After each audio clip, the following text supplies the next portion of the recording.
all the time type things. Debatably, because she's only known other than this from one movie. Yeah, well, I mean, just in that one movie, yes, there was like military conflict being all the time. Admittedly, I believe it took place in Baghdad. It was Baghdad, right? That was a bomb squad. I want to say it was in Afghanistan or Iraq. Yeah, but you guys, didn't that probably movie break Jeremy Renner? Because I feel like it did. Like, because Jeremy Renner was in a lot of more stuff after I saw him in Hurt Locker. Yeah, that was his. That was his claim. That was to his fame. inception. So yeah, that was his claim to fame. That was how Joseph Gordon-Levitt got all of his movie roles. Yeah, it was an inception. But anyways, continuing. What they did, and they didn't over glorify military operations. They didn't, do all the super action-y cliches or anything like that.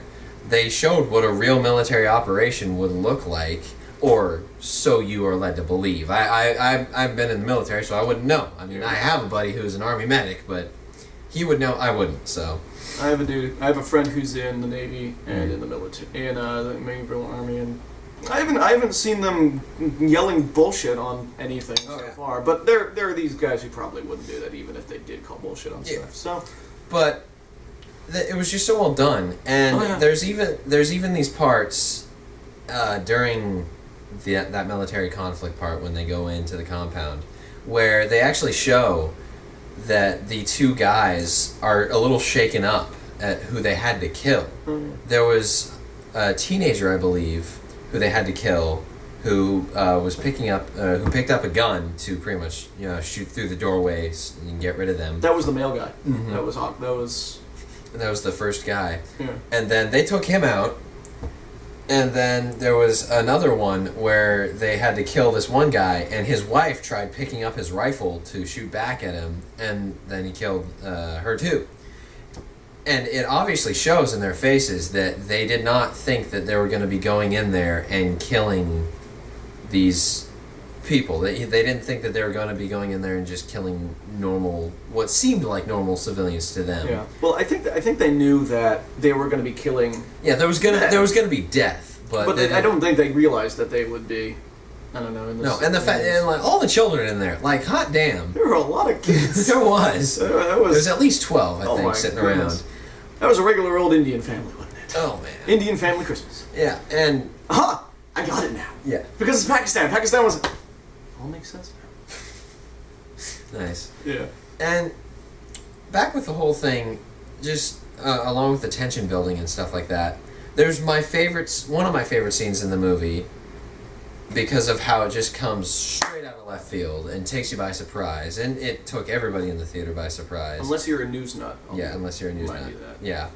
Like I've said in the first take that we tried to do. Yeah.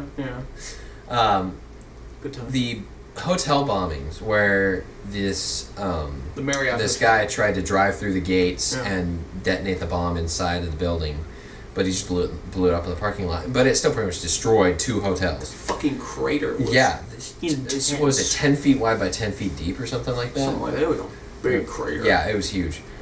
But that explosion literally comes out of nowhere because the main character, Maya, meets up with another main character who, if you also don't know, she ends up dying, and she was one of the if you remember, there's a big CIA death thing that happened.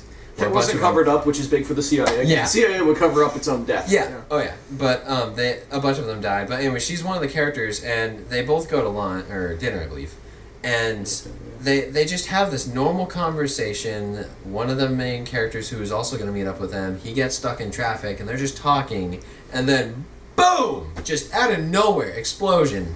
No build up, no nothing, just explosion. And there was everybody in the theater just like that, just freaking jumps. There was a man who was sitting next to me like this. That was kind of, dare I say, adorable. Yeah. Yeah. I think my dad actually went like this. And then I was like sitting like this. That's pretty much the extent of my reaction. Supernatural has tempered us to jump scares. Yeah. Well, more him than me. Yeah. But Dead Space 2 just wasn't scary whatsoever because of that. Because Dead Space 1 was scary. Yeah. I am a coherent person. Tangents. I'm a coherent person. Yeah. Anyways, I'll let you go on. Alright, so I want to say something else that I thought about here. The fact that all the news sequences on the different parts, so that being September 11th bits, the London bombing bits, the CIA, Doctor, we need a doctor bits, all of the footage, all of the news footage on that was actually from the events themselves. They never staged any news broadcasts. They were all from the individual. I think there was, and every single one of the events, the news were from different news stations, too, which I thought was important. And they actually show, I think I talked about this earlier, how Obama was, on TV. Yeah. When I said that was on TV. Maya was watching this on an actual screen. Yeah, she was, it was... I think Obama gonna have to sue somebody. Yeah. They recorded it, I believe, and then they used it, they used all this footage. So when Maya and there's a few other people in the room, when they say, we do not torture people, they all visibly look like, well, fuck. Because all the information they had came from the detainee. You know what makes me sad? What about the dude's monkeys? Yeah, that's another thing. Shot his monkeys because they said they were getting out. Yeah. Oh, another one of my favorite scenes in the movie is this, the interrogator, the bushy-haired aliens guy, interrogator who we think should get a medal. He bribes this Kuwaiti drug lord, I believe, with a Lamborghini for the phone number of the mother of the courier for Osama bin Laden. It's a Russian nesting doll of conspiracy, man. That's what it is. And, this whole scene is great because he just walks in and calls in, the Lamborghini dealership, and they just walk in. Just to get out of bed. Yeah. He called him up, he's like, you had to get out of bed for this. And then he's like, I'll take this one. And then he just hands him the phone number. And it was great scene because you're sitting there like, we would do that. We would buy them nice cars to get phone numbers. You know what's really funny too is it was just for a phone number, by the way, too. Yeah.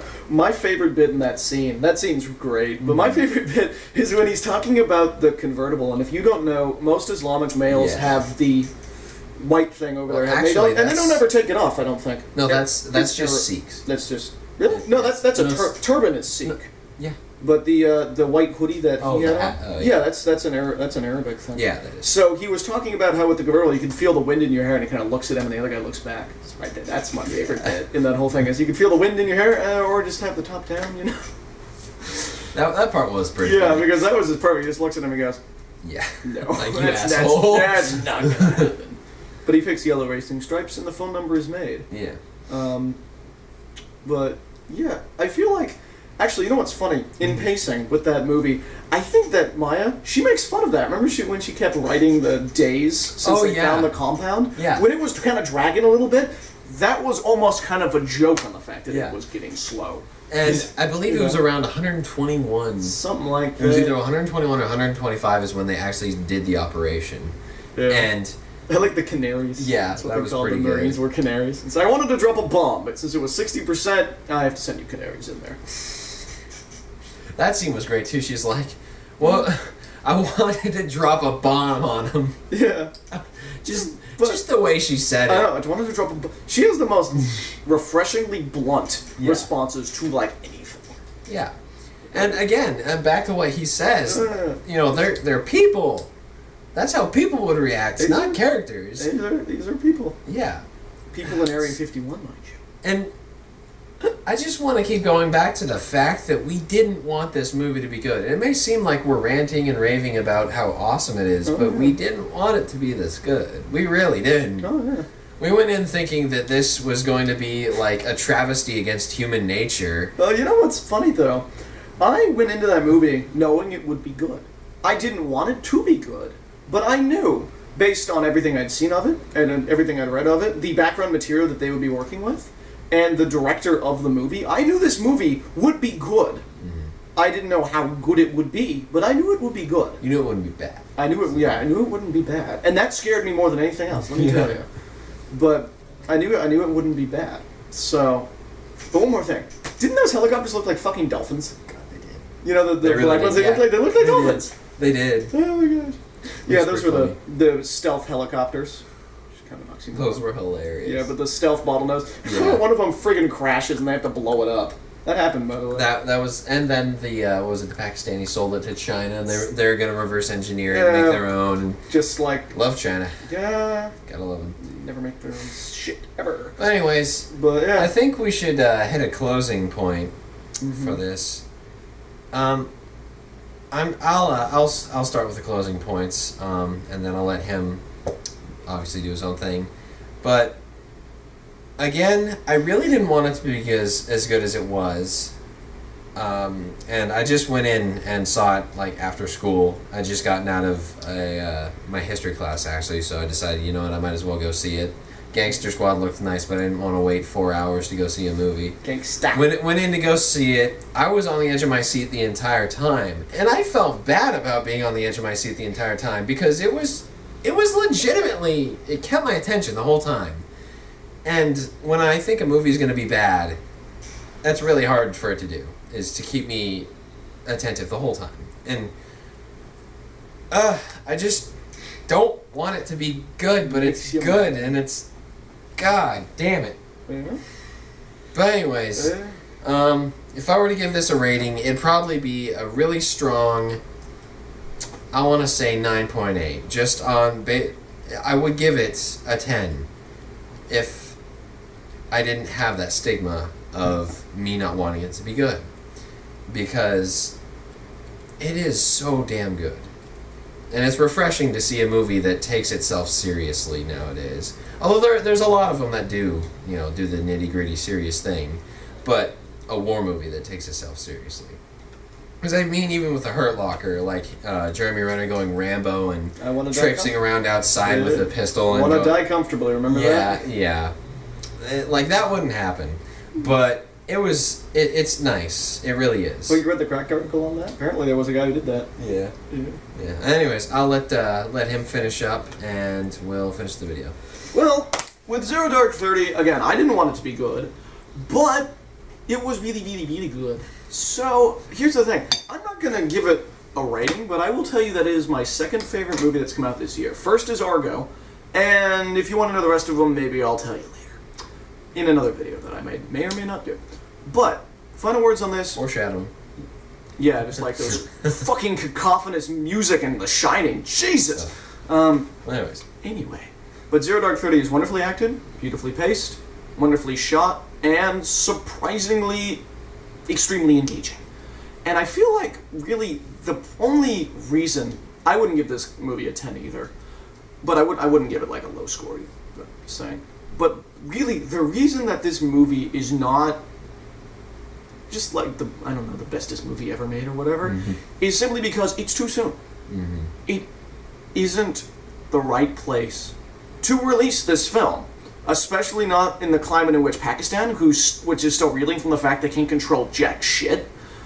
The fact that the more recent... No, I'm not talking about the Algerian hostage crisis, but the Benghazi stuff. It's just... This isn't something that is needed to be made. And my fear is, if we give this Best Picture, we're confirming that everyone knows that America's kind of a giant dick. So, I mean, if it does win Best Picture, I'm not going to be pissed. I'm just going to be sad, but I'm not going to be pissed about it because that movie is fucking amazing. I agree with him on this. It's just too early. I don't want this film to be made. Not now. Later, maybe. But not now. I understand why they made it, because we don't know anything about it, really. But it could have waited a little bit. Just, Although, I will say this. They were making World War II movies, like John Wayne World War II movies, when World War II was still going on. So timing is absolutely nothing to Hollywood whatsoever. That's true. But World War II was a whole other ball game, so that's the thing. I don't think they got a waiting period because they saw the floating corpses in the Pacific and then they saw John Wayne mowing down, it's just... Right.